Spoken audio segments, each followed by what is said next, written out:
오전 브리핑 하겠습니다. 4가지 정도 내용으로 준비했습니다. 창조경제 홍보를 위한 신바람 페스티벌 의혹, 드러난 증거에 대하여 이제는 청와대가 답할 때이다. 박근혜 정권은 광복절의 소중한 의미마저 정권 치적 홍보에 활용했습니다. 바로 작년 광복 70주년을 기념해 진행된 신바람 페스티벌입니다. 출처 불명의 행사 기획안으로 행정자치부, 국민안전처가 움직이고 정경련 주도로 9개의 대기업이 최소 100억 원 이상 억지 춘향 준조세를 냈습니다. 행사의 목적이 창조경제혁신센터의 존재감을 알려 창조경제가 국민들 속에 뿌리내릴 수 있는 계기로 활용하자는 것이니 관제 행사나 다름없습니다. 창조경제를 홍보하고 메르스대란 정부 실책을 누그러뜨리기 위해 추진했다는 점에서 제5공화국 전두환 정권의 관제 행사인 국궁 80일이 연상됩니다. 청와대의 기획 의혹, 그리고 신원을 알 수 없는 정경련으로부터의 전화 한 통만으로 하루 만에 전국 단위의 행정 지원이 이루어진 것, 그리고 정경련 주도로 이루어진 대기업 비용 전가를 보면 미르재단과 꼭 빼닮았습니다. 행사 직후 권영진 대구시장은 박근혜 대통령이 삼성에게 부탁해 만들어진 행사라고 실토했습니다. 몸통은 청와대임이 분명해지고 있습니다. 이제는 청와대가 답할 차례입니다. 검찰에 대한 이야기입니다. 검찰이 고 백남기 농민의 사망 원인 중 하나로 극우 커뮤니티 일간베스트에서 주장한 빨간 누이를 염두에 두고 수사해온 것으로 드러났습니다. 지난 9월 6일 검찰이 서울대병원에 제시한 압수수색 검증 영장에 따르면 검찰은 고 백남기 농민의 사인 중 하나로 살수로 넘어진 이후 빨간 누이 착용자가 피해를 입혔을 수 있다고 밝혔습니다.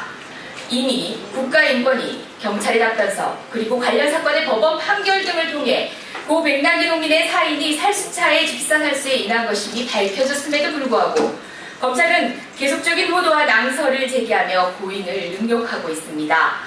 검찰의 배우가 겨우 일배였단 말입니까? 검찰의 무지와 사건 호도를 위한 노력에 한심함을 넘어 참담합니다. 이번 사건은 국가가 국민을 죽음으로 몰고 간 사건입니다. 고 백남기 농민을 향한 검찰의 마구잡이식 의혹 제기를 당장 중단하십시오.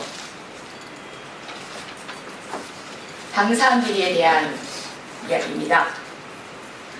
총탄에 돌리는 방탄복, 100만 원을 호가하는 USB, 어군 탐지기를 장착한 통영함 등 분단 국가에서 벌어지기 힘든 방산비리가 하루가 멀다 하고 쏟아지고 있습니다.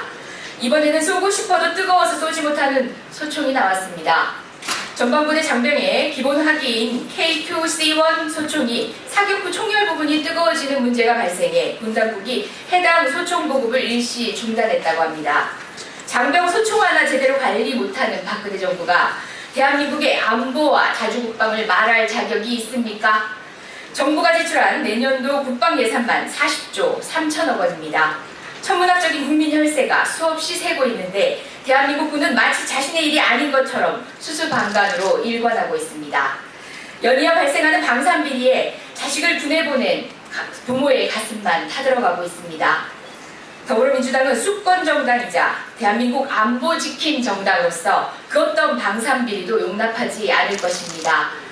자주국방 수호는 물론 소중한 국민 혈세가 낭비되지 않도록 철저히 살필 것입니다. 마지막입니다. 미르재단과 AT센터 관련한 얘기입니다. 농수산식품유통공사가 3년간 준비해온 프랑스 명문 요리학교 에콜 페랑디 한시 수업 개설 사업이 미르재단이 불과 설립 한 달 만에 가져간 사실이 밝혀졌습니다. 당시 AT 사장은 김재수 농식품부 장관이었습니다. 더불어민주당 김영건 의원이 밝혀낸 바에 따르면 AT센터는 페랑디와 협력해 2013년부터 2015년까지 매년 한국 요리를 알리는 행사를 개최했고 한식과정 수업을 개설을 추진해왔습니다. 그러나 정작 페랑디의 한식 수업을 개설한 것은 AT센터가 아닌 미르재단이었습니다. 이후 AT센터는 페랑디와 그 어떤 사업도 하지 않았다고 합니다. 사실상 AT센터가 아무런 설명 없이 자신들의 성과를 통째로 미르재단에 상납한 꼴입니다. 이 묻은 중심에는 김재수 현 농식품부 장관이 있습니다. 대한민국 국회는 김재수 장관에 대한 해임 건의안을 통과시켰습니다. 장관 해임을 이유로 든 국감 보이콧, 감사 복귀 이후에도 선진화법 악용을 통한 미르 국감 방해 등이 모두 하나로 연결되는 지점입니다. 더 이상 김재수 장관을 비호하지 마십시오. 더 이상 미르 권력 게이트를 비호하지 마십시오. 민심이 박근혜 대통령에게 또다시 경고합니다.